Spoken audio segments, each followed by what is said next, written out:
मेरा एक दोस्त है। उसने ज़िंदगी भर की कमाई एक घर बनाने में लगा दिया।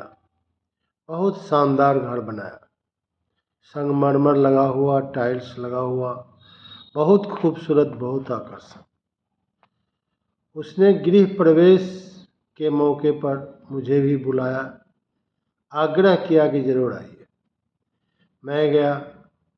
उसके मेहमान नवाजी से मुझे बहुत खुशी हुई।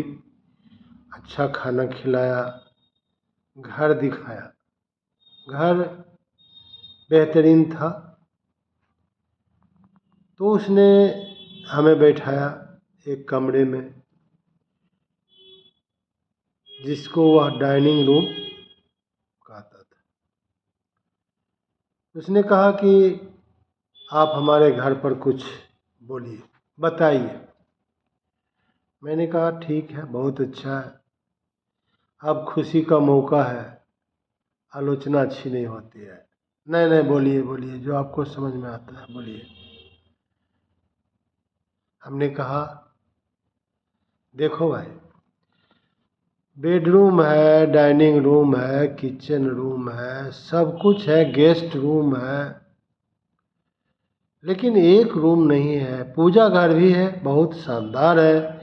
उसका पूजा घर देखकर तो मुझे लगा कि एक मंदिर ही छोटा मोटा उसके घर में था। फिर भी मैंने कहा कि एक चीज़ मुझे खटकता है। उसने पूछा क्या? क्योंकि देखो भाई, तुम्हारे घर में बहुत सारे बच्चे हैं, उसके लिए एक स्टडी रूम होना चाहिए। तो उसने कहा कहीं बैठ के पढ़ लेगा, रूम तो इतना है, बरामदा है। हम कहे ना ना, ऐसा नहीं होना चाहिए।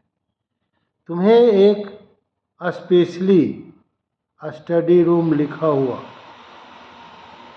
होना चाहिए, जिसमें कुर्सी हो, टेबल हो, ब्लैक बोर्ड हो, किताबें हो, अलमारी हो, अखबार रखने का अलग स्टेज हो, और बच्चों को पढ़ने के लिए व्यवस्था हो।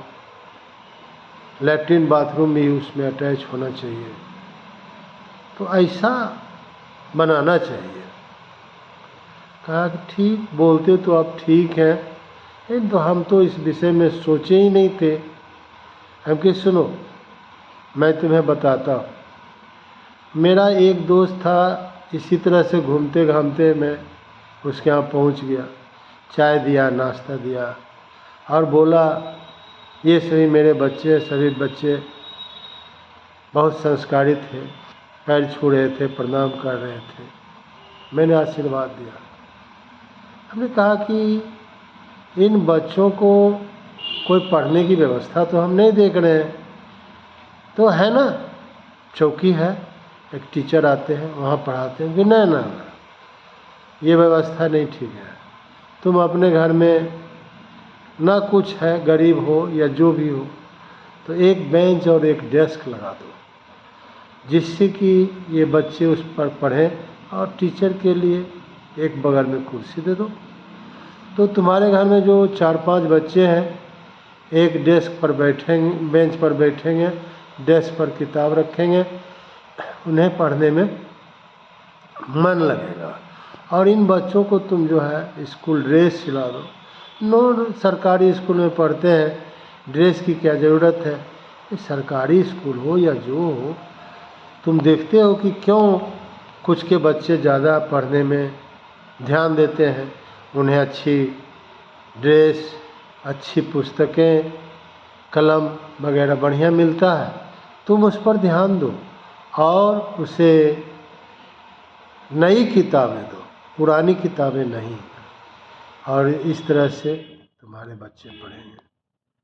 फिर मैंने इस कहानी के बाद उस आदमी ने कहा ठीक है सर, तो मैं एक रूम को स्टडी रूम में कन्वर्ट कर दूंगा और उसे हम स्टडी रूम बना दूंगा। मैंने कहा कि मेरा आना तभी सफल होगा तुम्हारे यहाँ, जब तुम वास्तव में एक रूम को एक स्टडी रूम में कन्वर्ट करोगे, कुर्सी, टेबल, पंखा, किताब, अलमारी वगैरह लाओगे। कहा कि ठीक है सर। मैंने कहा कि थैंक यू।